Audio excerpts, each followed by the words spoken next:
Welcome back, everyone. Where religious symbols come from? It's time to learn. Let's jump right in. My name is Shields. This is what we do. We do history reactions. Seminella Academy. Let's go. Hey, kids. Hey kids, it's That Happened Thursday. So today I'll discuss where different religious symbols. So we got Christianity, Judaism, Islam,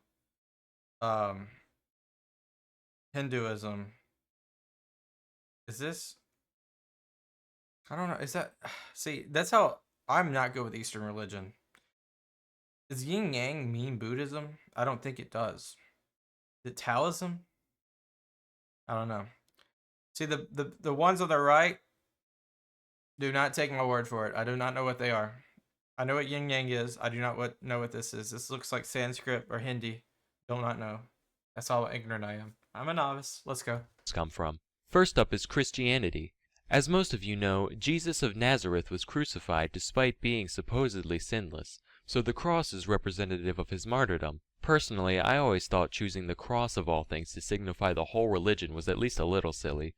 Right, my prophet, he was a great dude, spread peace and love all along the land, performed many bountiful miracles, and then right at the end, he fell face first into a fucking bear trap and died. So that's our symbol. Okay. I'll defend it slightly. It's because he died for the sins of humanity, and the cross is signifying that. It's signifying the sacrifice. Religion bear trap. Peace, love, compassion, and bear trap. Next up is the Jewish Star of David. It's been used now and then since the 11th century, but it only really got popular around the 1800s. There's no real special meaning behind it. They really just took a random symbol that was kind of around called the hexagram and made it their own.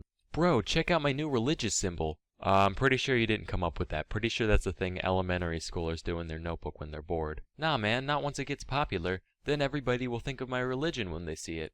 Whatever floats your boat. Jimmy, what is this in your notebook? Oh, it's just a little doodle. Jimmy, listen to me. We are Catholics. Now get over here and erase this blasphemy. But Mom, Now! Next is Islam. So we don't know. So guys out there, I mean, I could just do a Google search, but where did the Star of David come from? So the star and crescent actually used to represent the Ottoman Empire, which ruled over most of the Islamic world during the 1800s. Islam started in 600, or even before that, depending on who you ask. So I'm wondering what happened up to the 15th century, the 14th century. However, the empire dissolved after World War I, and its symbol was later adopted to represent Islam as a whole around the 1970s. Hey Rob, guess what? I'm starting a new baseball team. Isn't that the Chicago Cubs logo? Oh please, they're barely even a team. When's the last time they did anything? Nobody's using this symbol because nobody wants to buy their merchandise. Perfectly good logo. I'm taking it for my team. Couldn't that lead to a bit of confusion?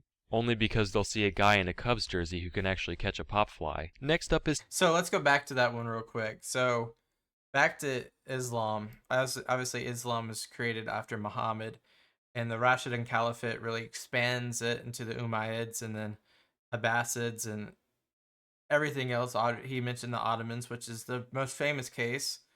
But then you have Shia, Sunni. You have expansion across the entire globe. So once again, the star and the moon, the crescent moon and the star. Maybe provide me with some context too.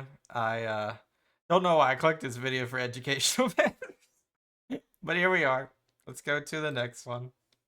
Fusion? Only because they'll see a guy in a Cubs jersey who can actually catch a pop fly. Next up is Taoism. I was right!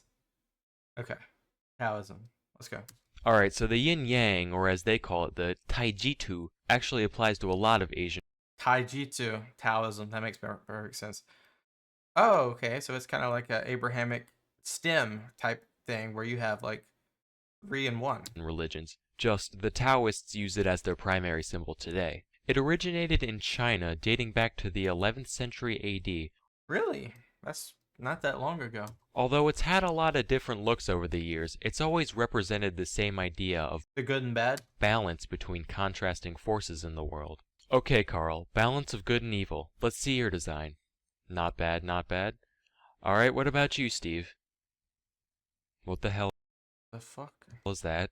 Oh, well, you said balance between good and bad in the world, so I drew a grilled cheese sandwich shaking hands with a razor blade covered dildo. What? Okay, all other questions aside, why is a grilled cheese the best thing you could think of? Have you ever had a grilled cheese?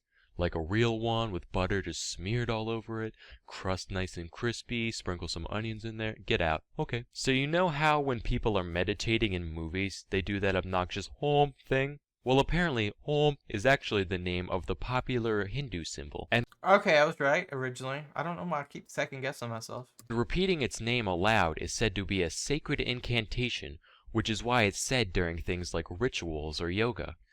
Fact check, by the way, because the others were not right. The actual meaning behind the symbol is said to represent a load of different things depending on who you ask or when. The McRib is back. Basically, whatever your purpose is, it's a one-size-fits-all prayer. Bless us, O Lord, and these thy gifts, which we are about to receive from thy bounty. This is taking forever. No, you know what? I'm gonna make my own religion, yeah. And our prayers, one syllable long. We're just gonna go ood whenever we feel like praying. That's it. Dinner table, ood! But how will you get any meaning out of that? It's my own word. I can give it whatever meaning I want. So I'll just give it all the meanings. It'll mean the soul. It'll mean the universe. It'll mean I don't have to recite any more long-winded bullshit.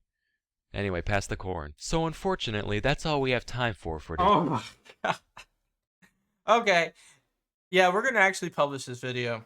Why not? So out of all the religious symbols that we looked at the front, I think this guy managed to probably. I can't wait to read the comments after this video, but he probably offended every single one of these religions all in one video. So equal, quality, love it. Please correct any mistake that might have been made just for future educational purposes. I could do a quick Google search, like I said, but let the masses know what each symbol actually means if they were not represented correctly. Appreciate you as always. Don't take these videos too seriously. Until next time, peace out and bye-bye.